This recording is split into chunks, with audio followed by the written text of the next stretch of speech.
মন্ত্রী বিকাশ দেববর্মার বিরুদ্ধে পাল্টা চ্যালেঞ্জ করলেন বিধায়ক সুদীপ রায় বর্মন। দেখা হবে কোর্টে। সুদীপ রায় বর্মনের বিশেষ বক্তব্য শুনুন। থাকুন নিউজ ত্রিপুরা ওয়ান চ্যানেলের সাথে। মন্ত্রী বিকাশ দেববর্মা বিধায়ক সুদীপ রায় বর্মনকে 48 ঘন্টা সময় দিয়েছিলেন। তার মধ্যে বিকাশ দেববর্মার সম্পত্তি প্রমাণ করে দেখাতে হবে, নইলে মানহানির মামলা করবেন বলেছেন মন্ত্রী বিকাশ দেববর্মা। তার বিরুদ্ধে পাল্টা চ্যালেঞ্জ করলেন বিধায়ক সুদীপ রায় বর্মন। দেখা হবে কোর্টে। শুনুন কি বলছেন মাননীয় বিধায়ক সুদীপ রায় বর্মন। আমি যা বলেছি সত্য বলেছি। আমি তো এখান থেকে সরে আসার পথে উঠে না, আর চোরের মায়ের বড়র গলা টের পাবে, ও টের পাবে। ও এসব করছে মন্ত্রী পদ বাঁচানোর জন্য। হ্যাঁ, মন্ত্রী পদ বাঁচানোর জন্য, কারণ ওকে তো বিলম্বে ড্রপ করা উচিত। মন্ত্রিত্ব বাঁচানোর জন্য এই সমস্ত কথাবার্তা বলছে। হ্যাঁ, সে অস্বীকার করুক যে তাকে তার দিল্লিতে ফ্ল্যাট নেই, অস্বীকার করুক লিম্বু চড়াতে তার বাড়ি নেই, অস্বীকার করুক ওই তার ছেলের পেট্রোল পাম্প নেই, অস্বীকার করুক আসাম বাড়িতে তার কোনো প্রপার্টি নেই, অস্বীকার করুক এই বড় মোড়ার পাদদেশে যে তার ওইখানে তার কোনো প্রপার্টি নেই, বিল্ডিং হচ্ছে না। এই জিনিসগুলো অস্বীকার করুক না। না, উনি আজকে তথ্য দিয়ে ওইগুলো বলেছেন যে হ্যাঁ দিল্লিতে ওনার ফ্ল্যাট রয়েছে ওনার স্ত্রীর নামে, এটা উনি তথ্য দিয়ে জানিয়েছেন। পাশাপাশি আরো যে আপনার অভিযোগ এগুলো উনি জানিয়েছেন তথ্য দিয়ে, তারপরেই এই দাবি করেছে আপনার কাছে এই দাবি করে তথ্য দিয়েছেন। মানে কোনটা আমি কোনটা ভুল বলছি? হ্যাঁ, উনি যেরকম দিল্লির ফ্ল্যাটের কথা উনি একটা কাগজ দিয়ে বলেছেন, কাগজ দেখিয়ে বলেছেন তথ্য দিয়ে যে দিল্লিতে ফ্ল্যাট রয়েছে ওনার স্ত্রীর নামে রয়েছে। এর পাশাপাশি আরো যে সমস্ত আপনি যেই অভিযোগগুলো এনেছেন ওনার সম্পত্তি সংক্রান্ত বিষয়ে, উনিও সেগুলি কাগজ সহ একেবারে তুলে ধরেছেন এবং উনি বলছেন উনি অনেক বছর আগে থেকে উনি কন্ট্রাক্টরি করেন। হঠাৎ করে করতে গেলে এই জিনিসগুলো কন্ট্রাক্টরে তো বহু কন্ট্রাক্টর আছে, এতগুলো বাড়ি এতগুলো প্রপার্টি করতে গাছ। যাই হোক, ওনাকে খুব স্বাগত জানাবো আমি কোর্টে যাই। হ্যাঁ, কারণ এইগুলো তো হচ্ছে মন্ত্রিত্ব বাঁচানোর জন্য ইস্যু। আমি তো একটি দাবি করছি, ইস্যু এই চোরকে অবিলম্বে মন্ত্রিসভা থেকে খেলাতে হবে। করেন বলেছি, সত্য বলেছি। আমি তো এখান থেকে সরে আপনার বিরুদ্ধে মানহানি মামলা করবেন বলেও জানিয়েছেন। আপনার প্রতিক্রিয়া, আপনি কি বলবেন? আমি যা বলেছি সত্য বলেছি।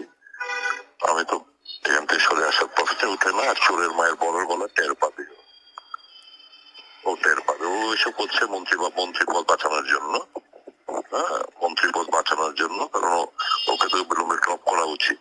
মন্ত্রিত্ব বাঁচানোর জন্য এই সমস্ত কথাবার্তা বলছে।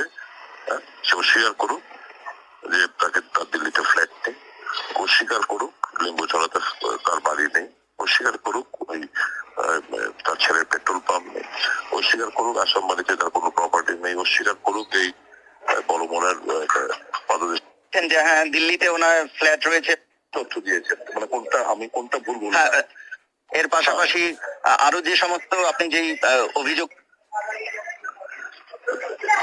হঠাৎ করে করতে গেলে এই জিনিসগুলো কন্ট্রাক্টরে তো বহু কন্ট্রাক্টর আছে, এতগুলো বাড়ি এতগুলো প্রপার্টি করতে গাছ। যাই হোক, ওনাকে খুব স্বাগত জানাবো আমি কোর্টে যাই। হ্যাঁ, কারণ এইগুলো তো হচ্ছে মন্ত্রিত্ব বাঁচানোর জন্য ইস্যু। আমি তো একটি দাবি করছি, ইস্যু এই চোরকে অবিলম্বে মন্ত্রিসভা থেকে খেলাতে হবে। শুনলেন মাননীয় বিধায়ক সুদীপ রায় বর্মনের পাল্টা চ্যালেঞ্জ বক্তব্য মন্ত্রী বিকাশ দেববর্মার বিরুদ্ধে। অর্থাৎ তিনি কোর্টে দেখা করবেন, কোর্টে যাক, মন্ত্রিত্ব থেকে বাতিল করা হোক, তাকে মন্ত্রিত্ব থেকে ড্রপ করা উচিত মন্ত্রী বিকাশ দেববর্মাকে। পাল্টা অভিযোগ, পাল্টা চ্যালেঞ্জ করলেন বিধায়ক সুদীপ রায় বর্মন।